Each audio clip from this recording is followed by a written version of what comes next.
Testing 1, 2, 3. Hello, ladies and gentlemen. Happy Valentine's Day, year 2019. My name is Poseanye Sequioa, recording live from 88th Live Studio situated in Kuala Lumpur. Welcome to my podcast. It is not always that I do any recording, but I have just finished celebrating the Chinese New Year of the pig in Penang, and the piggies make everyone happy. May all of us in Malaysia have a joyous celebration of this year's rather interesting CNY celebration. Excuse my voice for just a little because I have just recovered slightly from a long bout of flu and cough. Sad to say, my husband has also been infected with the flu because our room is very small and I have been sneezing and coughing for the past few days. Ay, poor baby. The weather these days as well, it is getting worse with each year's passing. We ought to heed the signs of global warming and play our part to reduce our carbon emission whenever we can, alright? So today, I will be reading an article from learningmind.com. This article is about 3 to 5 minutes read, or if I read it faster, then it will probably finish sooner. The title of the article is Why is Loneliness More Common Than Ever in Today's Over-Connected World? Reason for my choosing this article is because I want you all to know that if you ever feel lonely, you are not alone. Besides, the feeling gets stronger on Valentine's Day, doesn't it?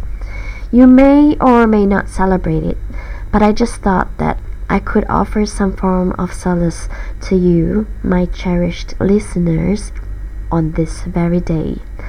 And so here goes nothing. Why is loneliness more common than ever in today's over-connected world? Right.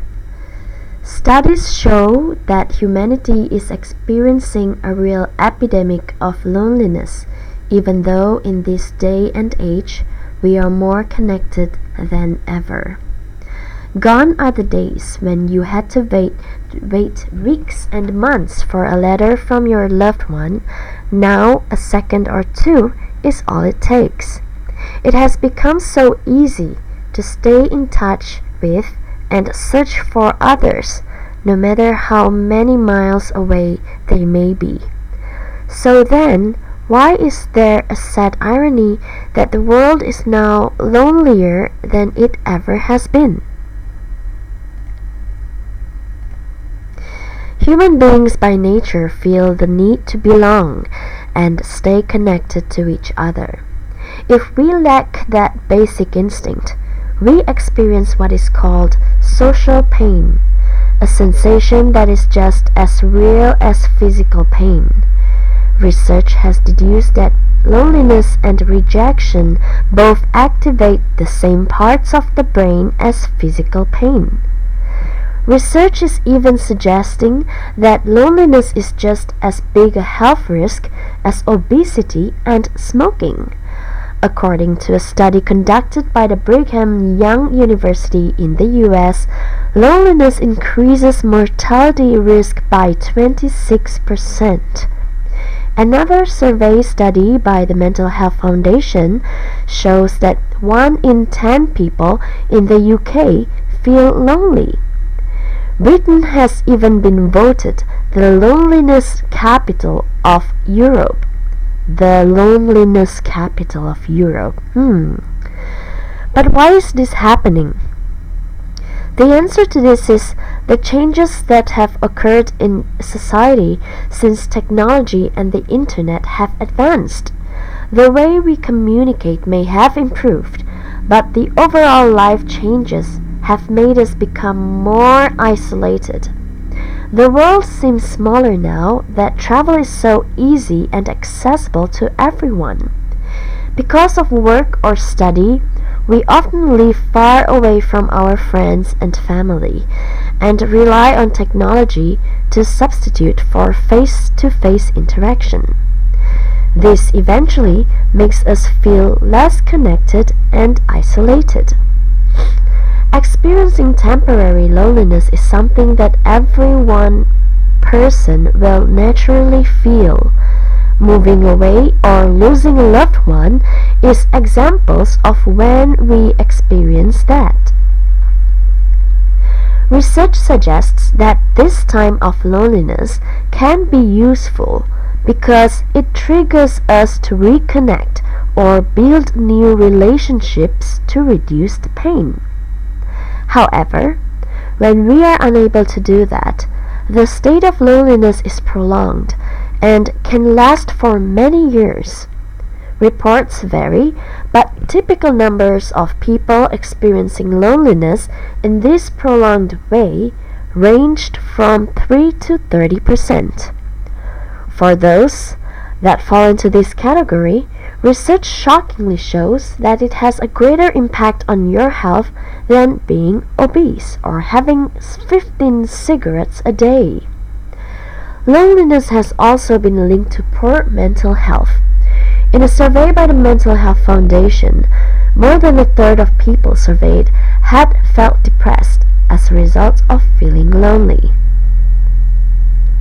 Now, give me a minute. A common misconception people have about loneliness is that only the elderly or older people can experience it. However, it should be acknowledged that it can affect people of all ages, including children.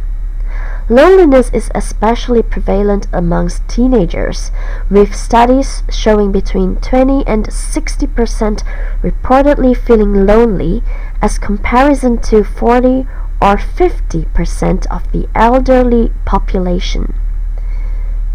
Another big misconception is that you have to be alone to feel lonely. You can very easily feel lonely even when surrounded by people. That's a fact. It's about the quality and not the quantity of relationships we have.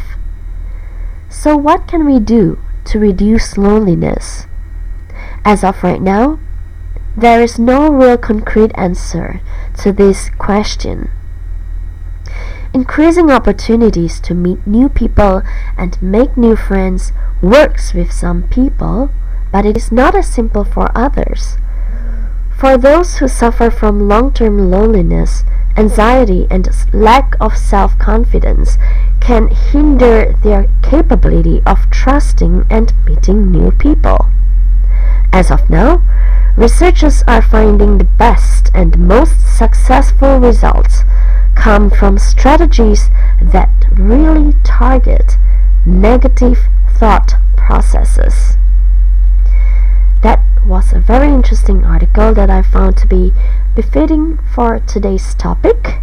So I hope you have enjoyed my reading. Sometimes I would have the time to write my original pieces, which I used to because I was formerly a reporter anyway. Hopefully sometime in the near future I would be able to write something more relatable for your enjoyment soon. As you can hear, my voice is running out. Well, regardless, I thank you for listening. Stay tuned for more interesting posts and please support 88th Live Studio wherever you are. Here's to you, Kuala Lumpur and the world. Happy Valentine's Day and a happy Chinese New Year, dear Malaysia. Cheers!